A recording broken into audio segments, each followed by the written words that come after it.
The term synthetic drug refers to a new type of drug on the market that has been created to skirt existing laws on illicit drugs. Thousands of psychoactive compounds are regulated by the law of the Federal Controlled Substances Act.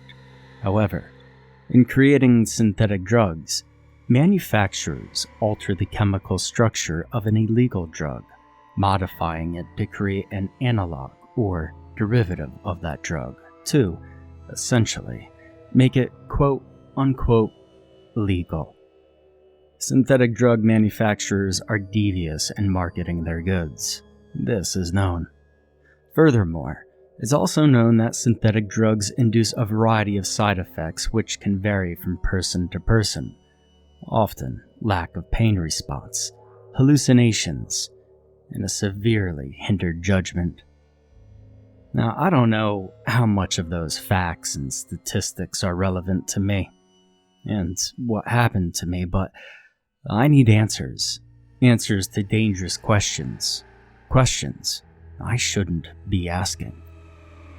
I work nights. I've only ever worked nights at Sunshine America. It's a dingy 24/7 gas station situated in the slums of downtown. And I don't work there anymore. See, I had a pretty fucked up experience there. To set the stage, it was a typical April night, pitch black, as I rolled into the parking lot. And for the most part, but for some unexpected rain, everything went predictably. Counted my cash, double-checked the lotto numbers, made coffee, then bought myself a Monster and a bag of corn nuts for the night, and pulled out my laptop to start killing time. I would usually free write during my shifts, and I'd text whoever was up. Eventually, my girlfriend went to bed and I had no one to text or talk to. I decided to hit up my buddy, Mike. He worked nights too. We talked for a bit and I tried to fight off my writer's block. I had a hell of a headache though, which didn't exactly summon inspiration. At one point in the night, a truck rolled into the lot. I don't remember seeing it come in. Rather, it was just there when I looked out the window. I seldom take notice of a car actually driving into the station, unless they have a shitty muffler or ridiculously loud bass. This car, though, was a shady-looking one. The kind I'd expect to pre-pump and then skip out on paying. It was a piece, an old black pickup, victim to merciless rust. It had this huge dent on the driver's side and a busted headlight. Looked like the asshole had driven into a tree. Didn't have a license plate either. I decided not to authorize him if he tried to prepay. Having no license plate was just cause enough. And I went back to writing and texting and basically doing nothing. When I finally got up to start sweeping the place, I'd forgotten about the sketchy pickup. That is, until I saw it. Still sitting with its engine rumbling at pump number 4. In hindsight, the whole thing seemed really shady, but at the time, I was just confused. The guy had never gotten gas at all, nor had he come in for smokes or drink or anything. So taking the bucket of washer fluid in hand, so it looked like I had some reason to go outside, I opened the door, and as soon as I did, the engine roared and rubber squealed. I was baffled as the guy tore out of the parking lot. A cigarette flew out of his window and exploded in orange sparks against the pavement. He was down the street in a matter of seconds. I walked over to the cigarette butt and stomped it out. It wasn't really anywhere near the gas pumps, but hell, I felt a little paranoid anyway. For a while, I thought about the truck. I asked Mike about it and he texted me back, suggesting that maybe the guy was scoping the place out with intent to rob it. Yeah, probably. I'll tell my boss in the morning, was my response. I've never been afraid of holdups. I'd gladly hand over however much cash I had in the drawer. Nothing worth getting shot over. In corporate, well, they can suck it. Nonplussed, I swept inside, stocked the cooler, counted cigarettes, and still had 4 hours to kill. Usually it gets unbearably slow around 2:30.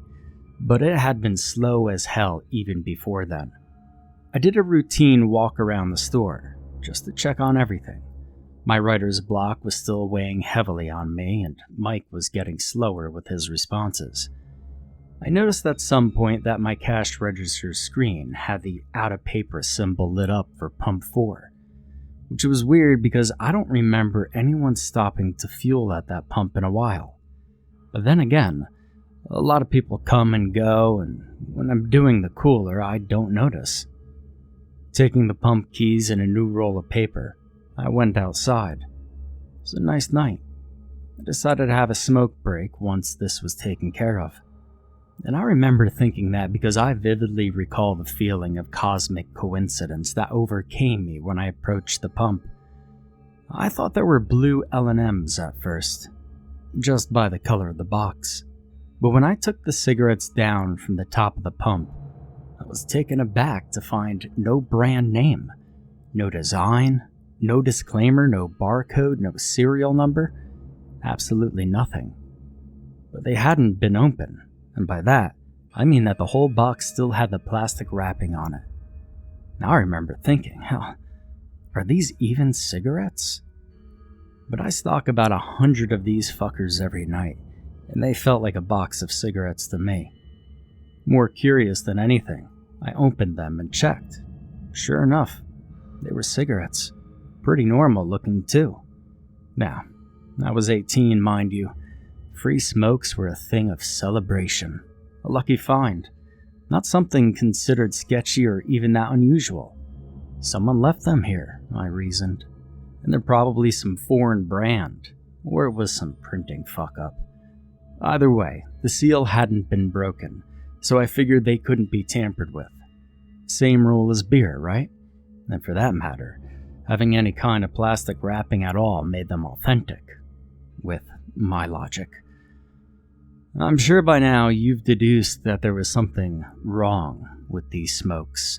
I mean, why else would I be making a case for my direction to smoke one? And you'd be right. So I smoked one. Half of one. It tasted kind of metallic, so I didn't finish it. I ashed the thing and stood outside for a long time. My headache was totally gone. I remember staring at the dumpster for a long time before thinking I was really tired, kind of like I was going to fall. In that moment, I saw nothing wrong or strange with sitting down. Then, lying down on my side, I felt really weird. But I remember that I didn't think there was anything wrong at all. Now, before I go any further, I'll say that my girlfriend has always been terrified of the dark. She says that she sees stuff in the dark and her mind makes it into all sorts of scary faces and figures and what have you. In contrast, I've always been the opposite, especially since she confided this in me. If I see something I can't identify, I check it out. I get closer. Now I don't do that as much anymore. I remember laying there, just thinking about stuff, weird shit. Like Wilt from Foster's Home for imaginary friends drinking a purple Slurpee. And of course, in the moment, that was totally normal. Eventually, I saw something by the dumpster, and looking back, details are very blurred, like when you try to visualize what you saw during a dream. But whatever I saw, I remember thinking that it shouldn't be over there. I don't know why that was the thought, but it was. I kept looking at it, thinking about what it could be. From my position, it looked a lot like a wilting fern. I finally got up, my head spun, and I started to take in how fucked up I was. Shit. I'm at work, I realized. I didn't attribute the feeling to the cigarettes at the time, I just freaked out. I wanted to feel normal, and across the parking lot, by the dumpster, I still saw that fern-looking thing. My whole perception of the thing changed in one single moment, when it moved, and huge, shiny black eyes fell upon me. I remember thinking about my girlfriend. I remember thinking how illogical it would be to run inside, despite how utterly terrified I was in that moment. I should get closer, I Should see what this thing is. That idea didn't last long. The thing, whatever it was, I still don't know, put its hand over its big black eyes. I remember being particularly shocked by its fingernails, long, yellow, and twisted. When I still held my ground, that's when it screamed. It opened its big, toothless mouth far wider than I've seen a mouth open, and it made this pathetic wailing sound. It sounded like it was being tortured. Now, I was scared. I ran back inside the store and promptly locked the door. I didn't know what to do. I was still feeling really screwed up. Nothing was staying still, and I could hear my heart beating in my ears. I'm going to die from fear, I remember thinking. It's in your head. It's a bad trip. You got drugged. You're having a bad trip. You're at work. Get your shit together. And there was a woman at the counter, and she nearly made me shit myself. Half her face hung dead, sagging, expressionless, with one eye looking ready to roll out. The other half was contorted with anger. I was ready to cry out and make a run for my car, but I realized, with unimaginable shame and sorrow, that she was a stroke victim, or something of the sort. Yeah, I think at the time, she had a birth defect or something. Whatever, I thought. I felt horrified and mortified by the way I was thinking and acting. This is some strong shit I'm on. I'm sorry, I said to her. Can I help you with anything? And I recall my words sort of hung in my ears after I said them. She said something in a broken voice, and I asked her to repeat herself. She said it again, clearer. Fuck you. I remember feeling like shit. I must have offended her or kept her waiting or both. I'm really sorry. I was taking out the trash. Fuck you. She said it even clearer that time, and the muscles in the half of her face I presumed non-functional twitched into life. She twisted her head to look at me, twisted it at an impossible angle, and started screaming, "Fuck you," for what felt like far too long. So long the words began to lose meaning and definition, just loud screeches. At one point, as I cowered by the door I'd locked, I couldn't distinguish words at all. I closed my eyes, unwilling to look at her. It and the screaming continued. Even once I opened my eyes and found her absent, the distorted curses kept coming, until they blended into a sound like microphone feedback. Eventually it stopped, leaving me sitting against the door with a ringing in my ears. This is all some kind of dream, a trip. I'm on a bad trip. I kept telling myself stuff like that when I thought to dial the police or make a run for it. I went to the bathroom and I washed off. I felt a little better. I could see my reflection rippling, like the mirror was a standing wall of liquid. Feeling less shaken, I returned to the counter. I paced for a while, occasionally glancing out the window. I was paranoid as all hell. Everything would set me off. The air turning on, the lotto machine making its usual beeping sounds, even the quiet sounds of the building settling. It was all making me twitch and panic. I didn't want to reflect or think about it, any of it. I just paced. There was this awful smell that had overcome me too, like dog shit and rotting fruit. It was driving me crazy, and I wasn't sure if it was even there or not. All my other senses had proved unreliable. But I did smell something, and I traced it to a plastic grocery bag, from Mayer, I think, stuffed underneath the coffee maker. It smelled awful. Of course, I opened the damn thing, and it took me a second to process what it was. Teeth. Bloody, rotten, black and yellowed teeth. A big wad of them, all stuck together with thick strings of tar. And this is when I started to fear for my life. Because it was right then when this trip started to affect me physically. Now I remember feeling a hot, wet hand grab the back of my head with unbelievable force and push my face into the paper bag. The smell was unbearable, and the terror that embodied me had no outlet. I quickly started swinging wildly. The bag was pushed into my face from the front too, and I was losing air. I let out a scream for the first time, and I was released, still swinging like a madman. I fell into the newspaper rack. I fought with the bag on my head for a minute before I got it off. The fluorescent lights were blinding. I spat out mushy black teeth, realized they'd been in my mouth, and immediately vomited into the bag. Then, I didn't use logic or reason. I went into the drink cooler, barricaded the door with unopened crates of Pepsi. I grabbed a Monster. I drank about half of it to get rid of that god-awful taste in my mouth. Then I sit with my back to the wall, staring at the door, refusing to take my eyes off of it, refusing to blink. And the voices started somewhere in there. I could hear them, but not with my ears. Like they were in my head, but I could still hear them. I could never explain this part well when I tell people this story. They weren't saying anything, and they were mostly whispers. The visual that came to mind when I heard them was a room of murmuring heroin addicts with bone-tight skin and yellow eyes like lemurs. It was a powerful image, too. I tried to shake this picture as soon as it formed. I drank more Monster, and I sat there for what felt like an hour. Just rocked back and forth, ignoring the voices. And this is the part that still fucks me up to think about. When I was sobbing in there, I took a moment to close my eyes.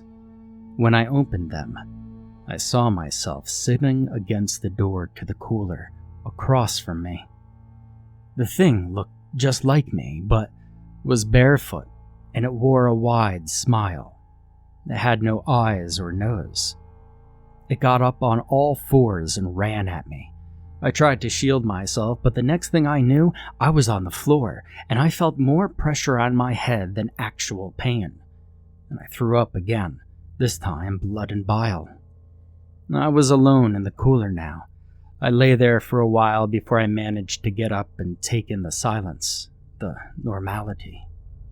Was it over? I did feel more sober. I went to the bathroom again and checked my reflection. God, I looked like shit.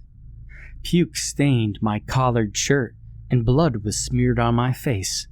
My eyes were pink and watery, sitting in purple cradles. I washed off again and again, and I felt better. I returned to the store and took in the newspaper-strewn floor. I didn't see the bag of teeth, though.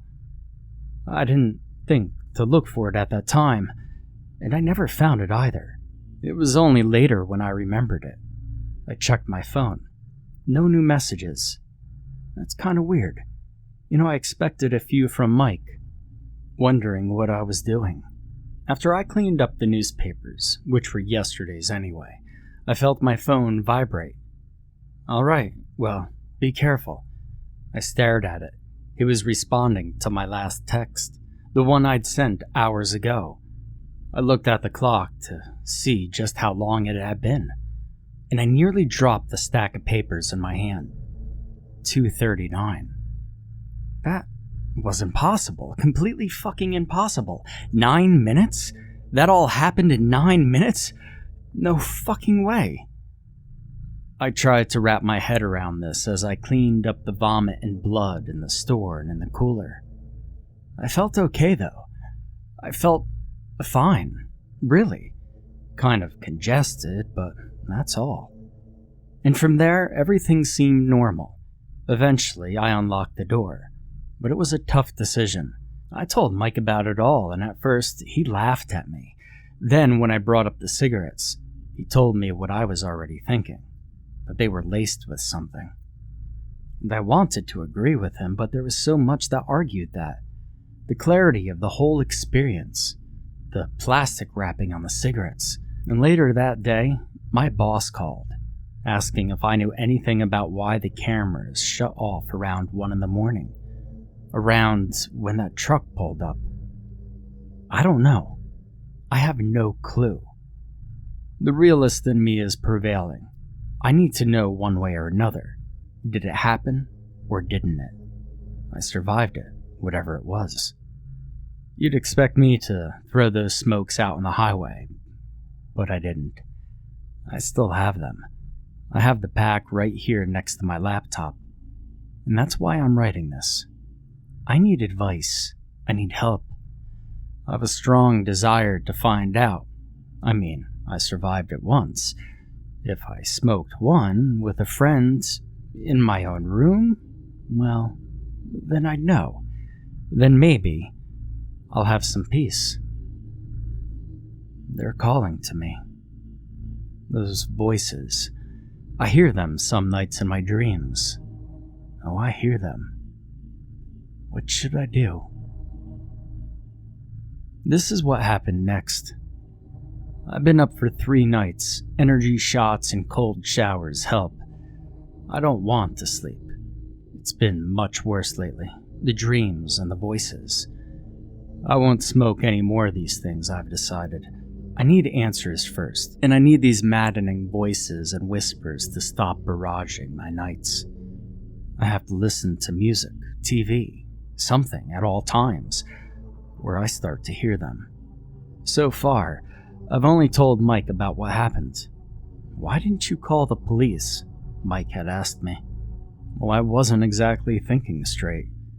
He still thinks I'm brainless for not having dialed 911, but I hold to the belief that even if I had thought to do that during that time I spent bathing in madness, the phone probably would have screamed at me, or God knows what. Well, what about patrol cars? At my station, there's always a couple of cops hanging around. You're not listening to me. This happened in the span of 10 minutes.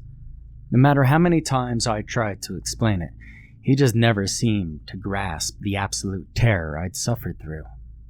So, I don't confide in anyone. I research.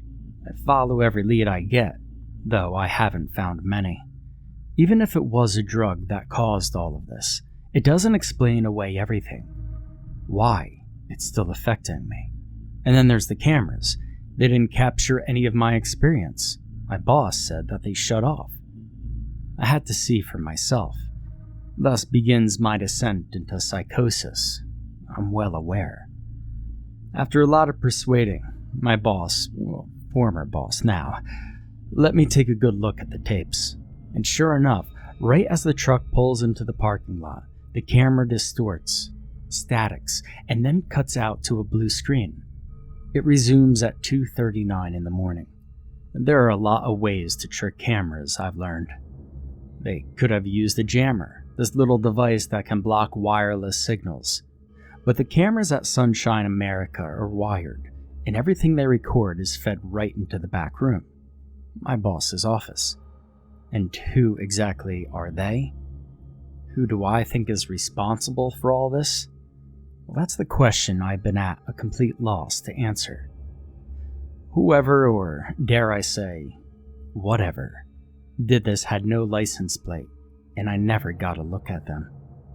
I was ready to give up, subject myself to the maddening dreams and the relentless whispers, dreary white noise, when I stumbled upon something 3 nights ago. Onion Master. Now, I wrote off the username as nonsense until I read a few of his articles, which to me came off as conspiracy theories. But at this point, I'm reading anything I think might even have a sliver of information I can use. Turns out he's well versed in this thing called Tor, the Onion Router, which provides internet anonymity. Onion Master had a ton of articles, blogs, and videos about something called the Deep Web. From what I understand, the visible web, what I've been using to do all this research on things unknown, is only what we can easily access. The Deep Web is the underside of the iceberg we call the internet, and Google and Bing can't delve into the abyssal waters. What's down there, under the water? From what I found, there are databases, city records, archives, stuff that wouldn't need to be accessed practically. But it's what grows in the darkness that got me looking into the deep web. Weapons, drugs, human trafficking, hitmen for hire. And if you thought there was some fucked up porn that you could get by just by searching Google, Jesus, some of this shit, the pedophiles and sadists rejoice. The Silk Road got my attention for a moment. Onion Master described it as the Amazon.com of illegal substances, but it was something else that pulled me in even deeper. And before I go on, just let me say that I didn't browse through any of this. The deep web doesn't work like that. You need to know what you're doing before you go there. And for that reason, it initially seemed like a dead end. After all, searching the depths of the ocean, looking for one bit of treasure is pointless if you don't have coordinates. My coordinates were sent to me. I was getting out of another icy shower, around 2 a.m. I remember feeling a sort of dizziness overtake me, and I had to sit down on the edge of the bathtub. I was having trouble breathing. This kind of thing happened once in a while. Ever since I smoked the Blue King, and I'd usually start to hear whispering or start smelling rotting fruit. That didn't appear to happen this time, though. Something far more horrible came for me. It was crouched in the corner behind the door. It looked like me, barefoot with no face, no features except for that thin smile that stretched from ear to ear. When I saw it, well, I don't know how to put it into words. Part of me was almost excited to see it in existence, not just a blurred memory. This part of me was insignificant when compared to the pure terror that overtook me in that moment. Claustrophobia soon set in as I realized I was cornered. I could have died as soon as it got its hands on me. Maybe that would have been too merciful, now that I look back on the bathroom incident. It came for me, though. I had nowhere to go, and I don't think I truly believed it could touch me. But it did. The thing grabbed me by my shoulders and pushed me into the bathtub. When it leaned in, all I could see was the sickly canvas of flesh where its face, my face, should have been. And it stunk. Christ, it was like chemicals. My warped reflection whispered to me 3 words before it vanished without a trace. In a voice very much like my own, twisted with a strange mix of both agony and happiness. It whispered to me, "God must die." I ran to my closet as soon as it had vanished, and I stayed there for what felt like hours. I know I was no better than a frightened child, but it was the only place I felt safe. I couldn't think straight for a long time after that. Whatever that thing was, I'd seen it before. You remember? In the cooler at the gas station? But this was different. There's no way anything from that cigarette was still in my system. This was something more than a drug. This was something tainted, something evil that I'd brought forth. When, eventually, pure exhaustion overtook me, I dreamt horrible visions. I was in a warehouse where headless men and women dangled from chains, and I kept seeing some thin, wide-eyed entity in my peripheral vision. To this day, I can't explain it, whatever that thing was. I never got a good look at it, just more madness. That's all it was. This nightmare seemed to drag on, and when I finally woke up in my closet, my head was swimming. I checked my phone and found, with horror, that it had been less than 10 minutes since I'd taken my shower. You see, that was the worst part of it. Of all of it. No matter what I'd see, hear, or smell, nothing was as god-awful as knowing that there was no quick way to suffer through it. When I found the courage to exit my little haven, I found something that made me want to go right back in and pray, yet again, for an end to this all. My computer monitor was flashing from a pure blue screen to some sort of black page covered with blocks of unstructured white text. It didn't look like a website or a document. It looked like something you'd find on the deep web. The text, I noticed as I shakily took a seat, was all either backwards, upside down, or in some language with characters I couldn't decipher.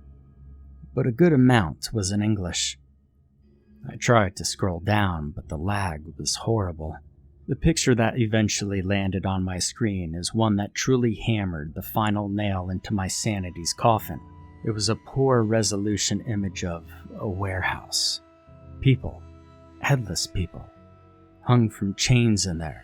In the center of the picture, I stood, faceless with a wide smile.